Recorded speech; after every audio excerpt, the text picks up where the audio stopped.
Welcome to LA's Listening Lounge. Stories you can hear and words you can feel. Tonight's story is filled with faith, timing, second chances, and the unexpected ways love shows up. Right on time. Settle in, get cozy, and let your heart listen. Now enjoy tonight's story, A Thanksgiving Kind of Love. Chapter 1. Autumn in Tucson. The desert air in Tucson had cooled just enough to make November feel like a soft golden invitation.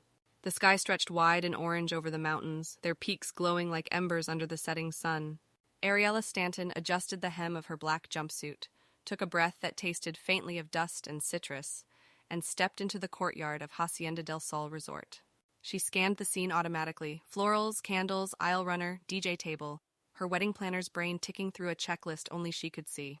Guests laughed in clusters, servers floated by with trays of hors d'oeuvres, and fairy lights winked overhead, promising another perfect evening. Perfect for everyone but her. Her phone buzzed for the third time in 10 minutes. She didn't need to look to know it was her mother. "When is it your turn, baby? You deserve a wedding too. Maybe this year?" Ariella smiled tightly and slipped the phone back into her pocket. Same conversation every holiday, every year. She always gave the same answer: when it's God's time. But lately even that felt thin around the edges.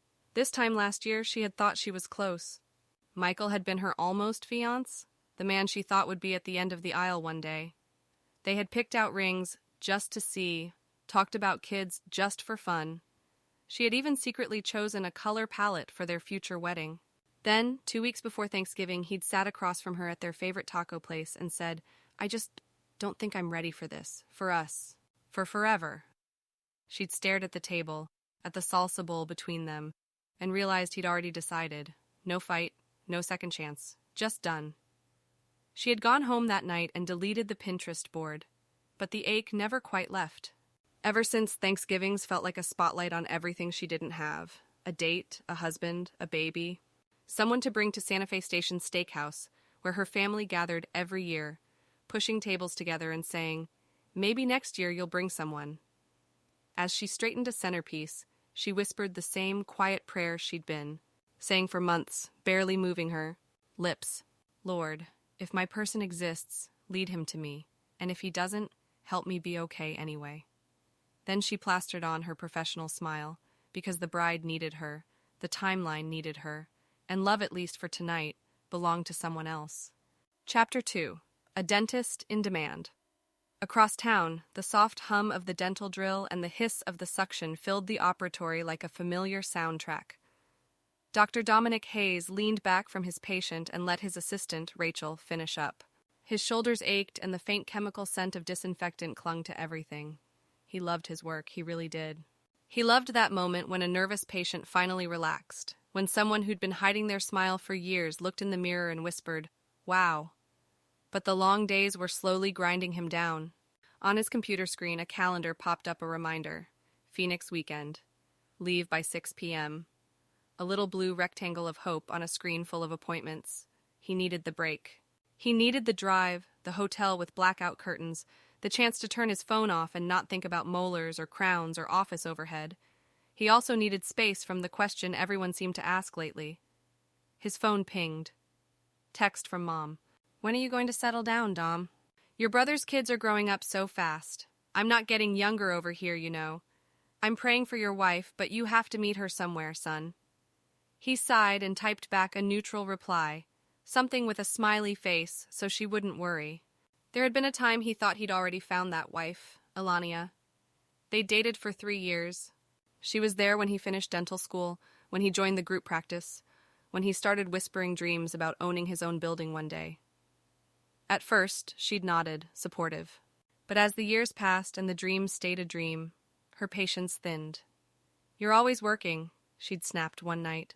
"Always talking about one day. When is it going to be about us?" He'd tried to talk her through numbers, loans, timelines. She'd stared at him with flat eyes and finally said, "I don't want to be married to a man who's married to his job." 3 months earlier, she'd ended it. No big fight, just a tired, "I think we want different lives." He watched her walk away and wondered if he was the problem, him or his dream, or both. Since then, the silence in his apartment felt louder, holidays felt longer, Prayers felt more urgent. God, he'd whispered so many nights. If you have someone for me, please don't let me miss her, and if not, give me peace. He was still thinking about that as Rachel poked her head into his office. Dr. Hayes, we've got another emergency. Woman lost a crown at a wedding. Everyone else has already left. I know you're supposed to hit the road, but... She winced. She sounds pretty desperate.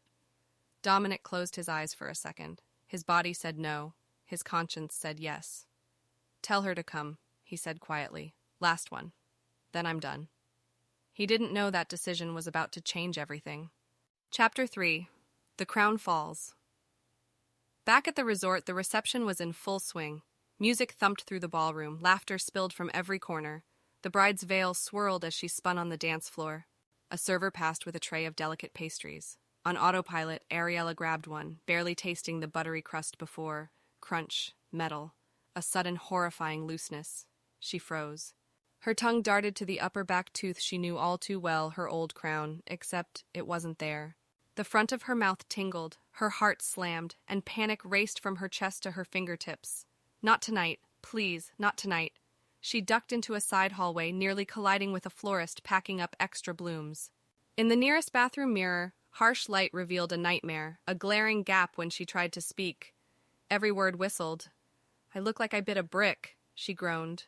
Her assistant, Mia, appeared at the doorway, eyes wide. What happened? My crown came off. Ariella slumped against the counter. I have 2 more hours here. I cannot walk around whistling and looking half toothless. Mia pulled out her phone. I'm calling every dentist in Tucson. They spent 20 minutes in a tiny corridor that smelled like cleaning solution and roses, listening to the same answers over and over. We close at 5. No emergencies tonight. Earliest appointment is Tuesday. Finally, Mia tried one last number. Hayes Dental, a woman answered. Ariella snatched the phone.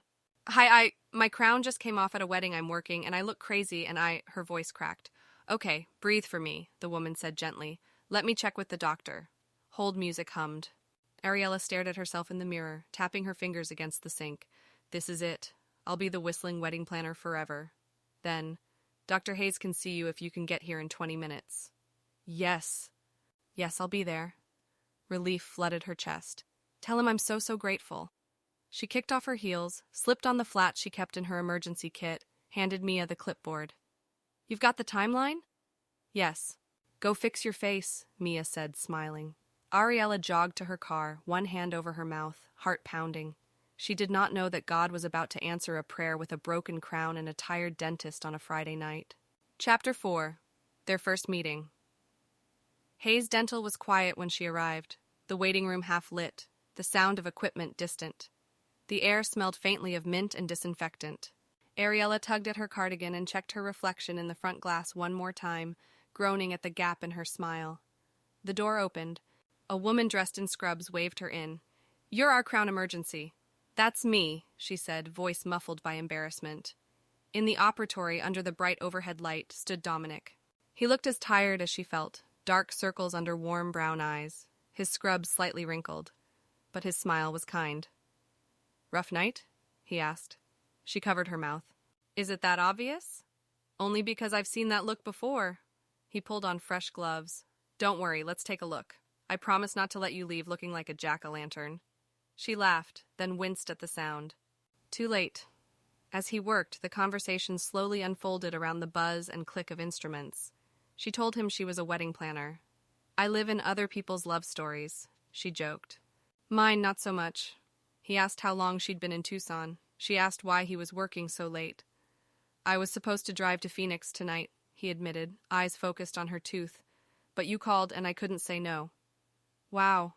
I'm keeping you from your vacation, she mumbled around the tools. Nah, he said. Maybe I was supposed to be here.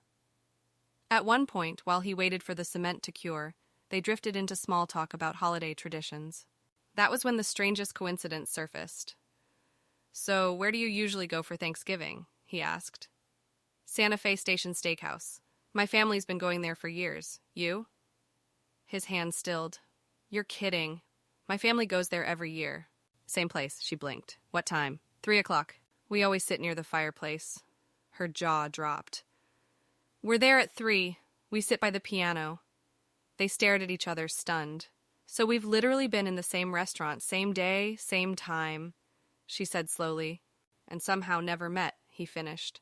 A strange warmth settled between them, something that felt like more than coincidence, like a thread that had been there all along, finally tugged into view. When he finished, he handed her a mirror. "What do you think?" Her smile was whole again. Relief rushed through her. "You just saved my career and my vanity, thank you." As she grabbed her purse to leave, their fingers brushed. A spark flickered in the space between them. Both felt it.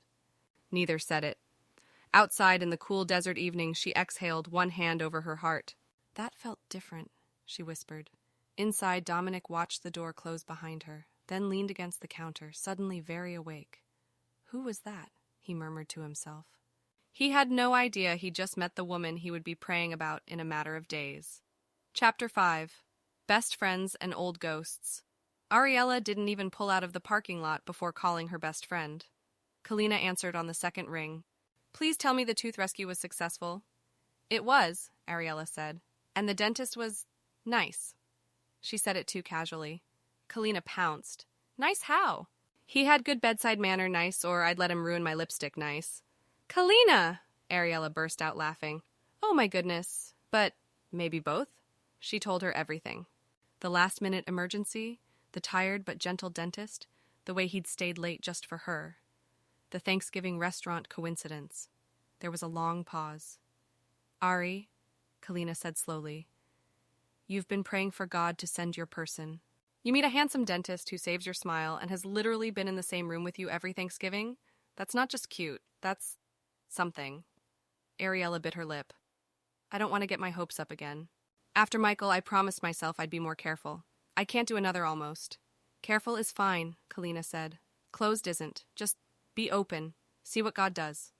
They hung up, and the quiet in the car settled thick around her. Her heart fluttered between fear and excitement. Across town, Dominic collapsed onto his couch and called his best friend, Matteo. "So, how was your last emergency before Phoenix?" Matteo asked. Dominic stared at the ceiling. "Different." "Different how?" "She was funny and real. And we found out our families go to the same restaurant every Thanksgiving. Same time. We've probably been in the same room for years and never knew." Matteo whistled. "Bro, that sounds like a Lifetime movie." "I don't want to read too much into it," Dominic said. "I've already been through that whole this must be the one thing."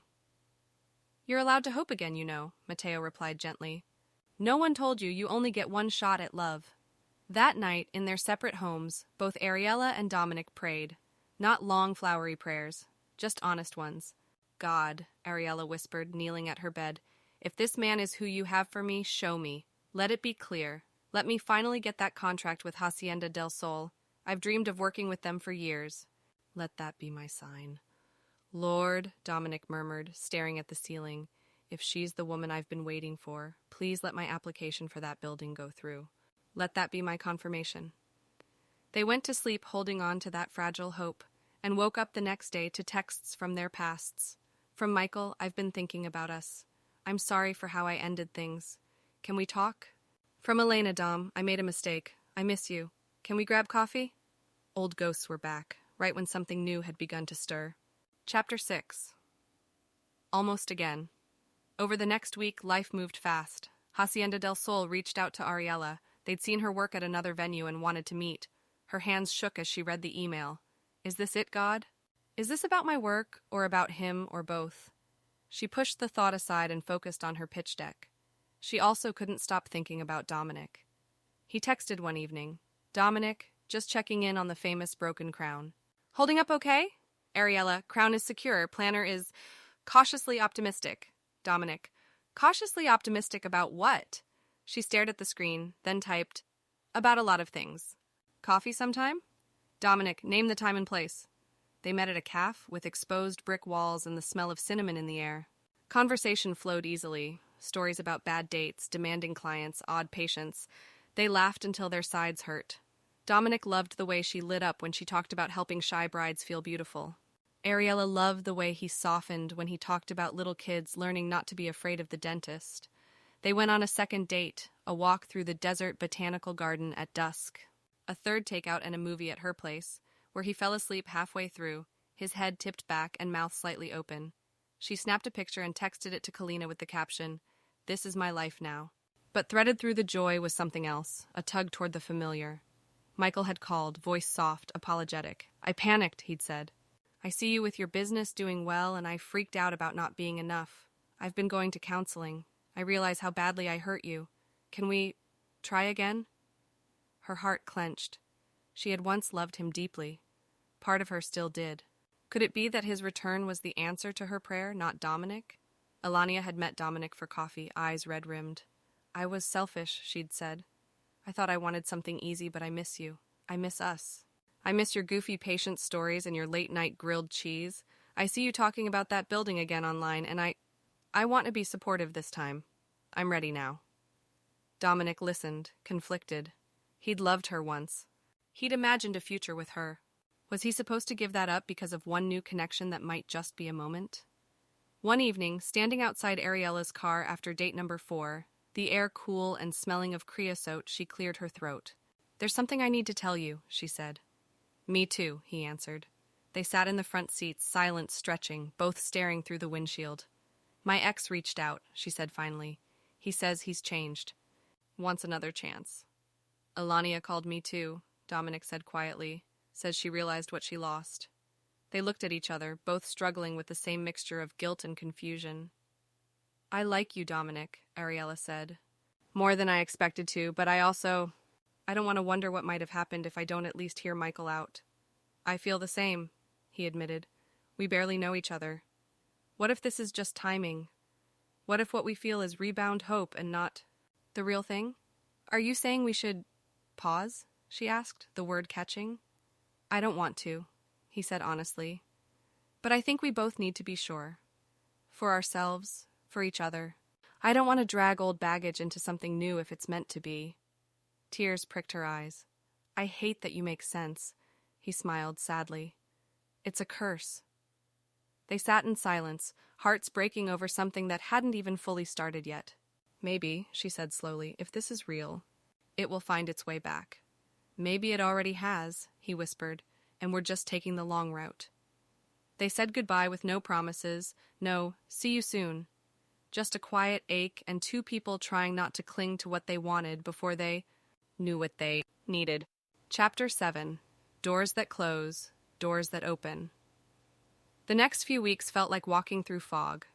Ariella met with Michael for dinner. He was charming, polished, saying all the right things. He apologized, owned his mistakes, talked about growth. For a while, she tried to let her heart slip back into the familiar rhythm. But something was off. He still flinched when she talked about late nights at events, still made subtle comments about her obsession with work, still rolled his eyes when she mentioned prayer as part of her decision-making.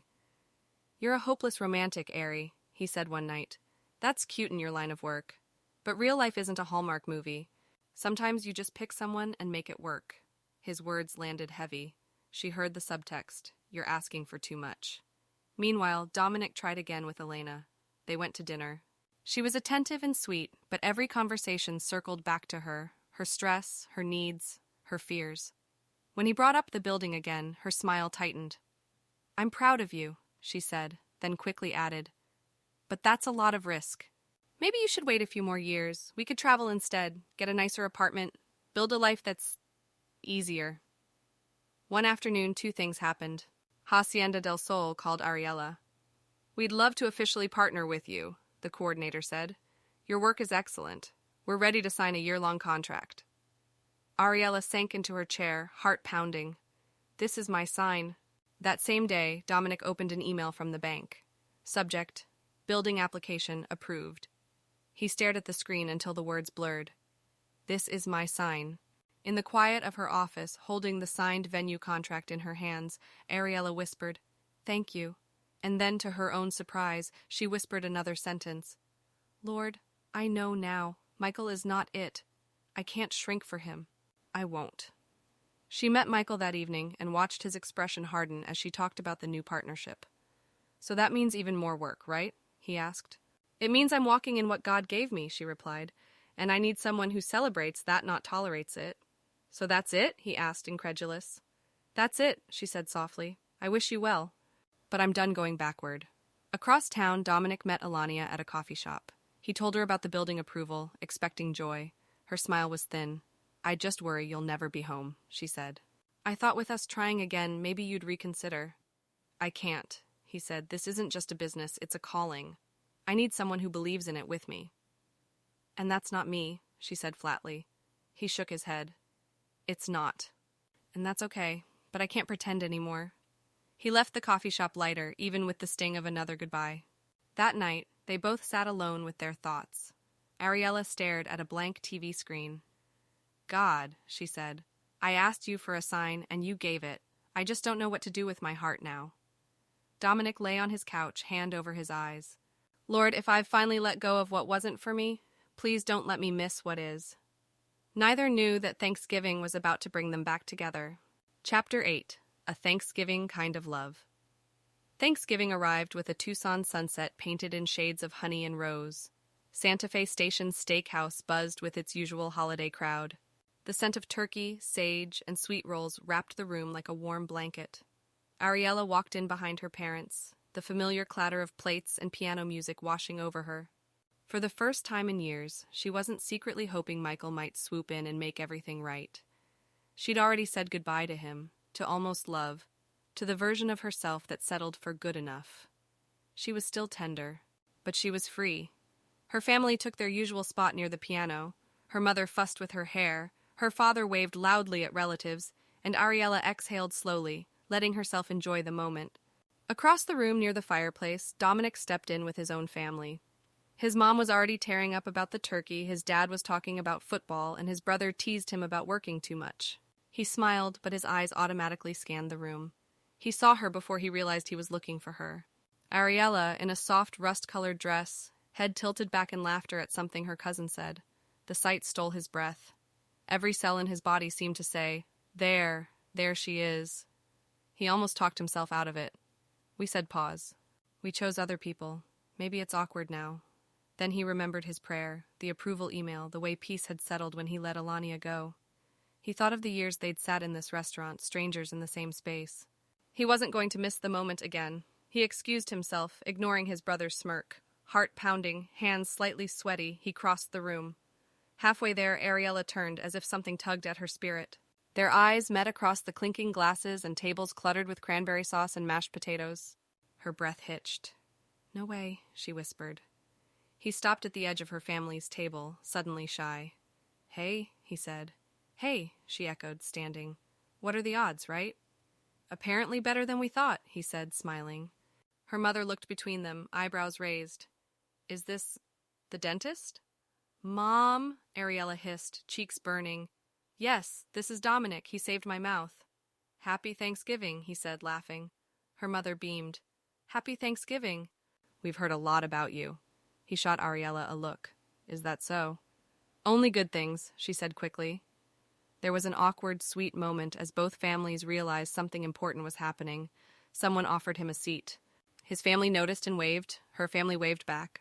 Before long, chairs were being dragged, tables nudged closer together. Later, after turkey and pie and half a dozen stories traded between parents, siblings, and nosy aunties, Dominic and Ariella slipped out onto the patio. The air was crisp, the sky clear and black, scattered with stars. They stood side by side, breathing in the quiet. So, he said, how's the crown? Secure, she replied. Along with my boundaries, apparently. He chuckled. I heard you got your dream venue. I did, she said softly. The same week I finally let my ex go for real. He nodded slowly. I got my building approval the same day I told Alania goodbye for good. They looked at each other, the weight of that sinking in. I think, she said, voice trembling just a bit, we both tried to go back to what was familiar. And God was like, no, I'm doing something new. I think so too, he said. And I almost missed it because I was scared. Me too, she admitted. I prayed for a sign, and I got one. But the real sign wasn't just the contract. It was the peace I felt when I stopped forcing what wasn't meant for me. His eyes softened. Same. Silence settled, comfortable and full. I don't know what this will look like, he said, or how fast it should go, but I know I don't want to walk away from it again. Me neither, she whispered. He reached for her hand, fingers intertwining with gentle certainty. "Maybe," he said, "this is what a Thanksgiving miracle looks like." She smiled, feeling the pieces of her heart fall into place. Not perfectly, not instantly, but truly. "A Thanksgiving kind of love," she murmured. And for the first time in a long time, both of them felt not just hopeful, but home. Epilogue. What was always waiting. In the months that followed, life didn't suddenly become easy, but it felt aligned. Ariella's partnership with Hacienda del Sol brought a steady stream of weddings. Her schedule was full, her feet were always sore, but her heart was steady. She no longer planned other people's love stories from a place of lack. She knew God hadn't forgotten her. Dominic's new practice opened with fresh paint on the walls and a small hand-lettered sign Ariella made that read, "Smile, you're in good hands." The waiting room filled with nervous patients who left a little braver, a little brighter. He still worked long hours, but now there were text messages waiting for him at the end of the day. Voice notes with her laughter. Late-night prayers shared over the phone. They dated slowly, intentionally. Sunday services, midweek taco runs, walks under enormous Tucson skies. They talked openly about their pasts, their fears, their hopes, about how close they'd come to missing each other by running back to what once felt safe. Every so often one of them would say, "Can you believe we spent years in the same restaurant and never met?" And the other would reply, "We weren't ready yet." Because that's what they'd learned. Sometimes God's answer isn't no, it's not. Yet. Sometimes the door you're begging him to reopen is the one he's been trying to gently shut. Sometimes a broken crown and a late appointment are the strange little miracles that lead two people to the kind of love they'd almost given up on. The next Thanksgiving, both families gathered again at Santa Fe Station Steakhouse. This time their tables started out pushed together. The laughter was louder, the prayers richer. Someone toasted to new beginnings and second chances that had nothing to do with exes. Everyone laughed. At one point, Ariella glanced across the table at Dominic. He looked back, eyes warm, full of quiet certainty.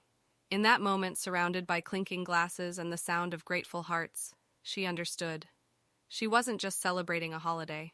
She was celebrating a promise kept, a God who had been weaving their stories together long before either of them knew.